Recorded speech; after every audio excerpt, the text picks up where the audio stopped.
Secondly, what are the students' fine and gross motor skills? Are any extra supports required? For example, does the student struggle with the fine motor skill of writing? Would it be easier for them to type?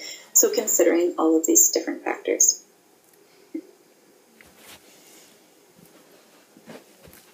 So how to be successful when working with students affected by FASD? The first thing to do is always separate the student from the behavior, using an FASD lens and remembering that all students want to be successful, so they are trying the best that they can. And remembering that structuring for success is the best way to go. So if a student experiences continuous failure, they are not very highly motivated. Success is the way to go.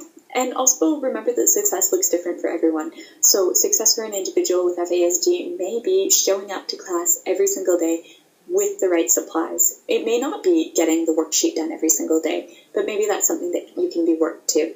So success is different for everyone. Be flexible. Give as many chances as are needed. Individuals with FASD are likely not going to be able to get it in the first 3 chances that you offer. Be proactive and make sure that if they do anything in the classroom, that it's something that you can give them a second or third or fourth or fifth or sixth chance for.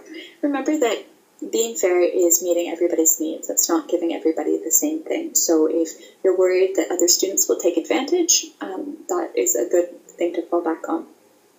Structure, consistency, and routine will help the student affected by FASD function at their best. So that is the most important. What external structures are you putting in place? Are you being consistent? And do you have a predictable routine? Communication is often where breakdowns happen. When communicating with individuals affected by FASD, keep in mind that less is more. Use as few words as possible and be as clear and direct. Also keep in mind that students affected by FASD are very literal thinkers and may not understand sayings, exaggerations, and metaphors. Another thing to remember is not to give too many directions at once. Many individuals affected by FASD will struggle to perform more than 3 directions at once, and 3 might be a high estimate. Many can only do 2 at once. This means that if you told students to go to their seats, pull out a piece of paper, write their names and date, and a response to a chapter they just read, it will not happen. A good indication of how many steps at once a student can handle will be in their assessment report, or ask their parents or caregivers.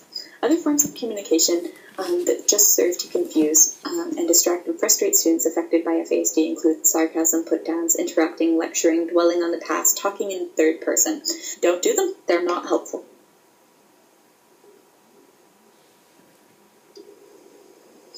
There is a lot to consider in working with students affected by FASD. I hope this presentation has given you a good introduction to the topic.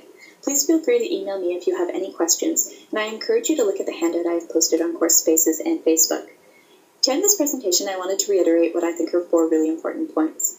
The first one is students with FASD often have a complicated history with the school system. They've likely had problems with peers and past teachers, and have oftentimes been suspended or experienced disrupted schooling experiences.